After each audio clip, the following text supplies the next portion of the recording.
മലയാളികൾക്ക് ഏറ്റവും ഇഷ്ടപ്പെട്ട ബ്രേക്ക്ഫാസ്റ്റുകളാണ് ആപ്പം, നൂൽപുട്ട്, പുട്ട്, പത്തിരി. ഇതൊക്കെ ഇതിൻ്റെ ഒപ്പം തന്നെ കൂട്ടാൻ പറ്റുന്ന ഒരു റെസിപ്പിയാണ് കടലക്കറി.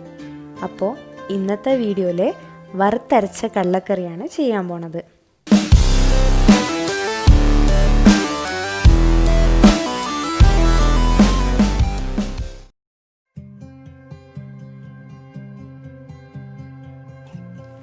ആദ്യം കടല വെള്ളത്തിൽ 7-8 മണിക്കൂർ കുതിർത്ത് വെക്കണം.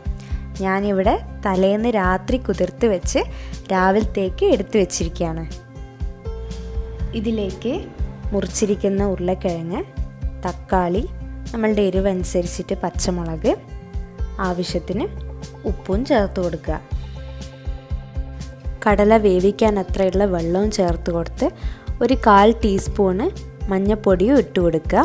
എന്നിട്ട് ഒരു 8-10 വിസിൽ വരുന്നവരെ ഇതിനെ നന്നായിട്ട് വേവിച്ചെടുക്കുക. ഒരു പാത്രത്തിൽ എണ്ണ ചൂടാക്കി അതിലേക്ക് 1.5 ടീസ്പൂണ് ജീരകവും 1 ടീസ്പൂണ് ഉലുവയും ഇട്ട് കൊടുക്കുക. ഇതിലേക്ക് ചെറിയ കഷ്ണം ഇഞ്ചിയും കുറച്ച് വെളുത്തുള്ളിയും ചെറിയ ഉള്ളിയും കറിവേപ്പിലയും ഇട്ട് 1 മിനിറ്റ് വരെ നന്നായി ഇതിനെ വഴറ്റിയെടുക്കുക. ഇനി ഇതിലേക്ക് 1 കപ്പ് ചിരകിയ തേങ്ങയിട്ട് തേങ്ങ ഒരു ഗോൾഡൻ ബ്രൗൺ കളറാവുന്ന വരെ നന്നായിട്ടൊന്ന് വഴറ്റിയെടുക്കണം. നല്ല ഗോൾഡൻ ബ്രൗൺ കളറിൽ വന്നിട്ടുണ്ട് തേങ്ങ.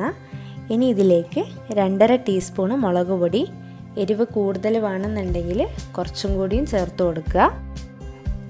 ഇനി ഇതിലേക്ക് ഒരു 4 ടീസ്പൂണ് മല്ലിപ്പൊടിയും ചേർത്ത് കൊടുത്തിട്ട് മസാലകളുടെ പച്ചമണം പോകുന്നവരെ ഒരു 2-3 മിനിറ്റ് നന്നായിട്ട് ഇളക്കി കൊടുക്കുക. കടലക്കറിയിലേക്കുള്ള മസാലയ്ക്ക് വേണ്ടിയിട്ട് ഈ വറുത്തത് നല്ലോണം ചൂടാറിയതിന് ശേഷം ഒരു മിക്സിയിലിട്ട് അതിനാവശ്യമായിട്ടുള്ള വെള്ളവും ചേർത്ത് നന്നായിട്ടൊന്ന് അരച്ചെടുക്കുക. അരച്ചെടുത്ത് കഴിഞ്ഞാൽ ഇതുപോലെ നന്നായിട്ട് പേസ്റ്റായിട്ട് വരണം.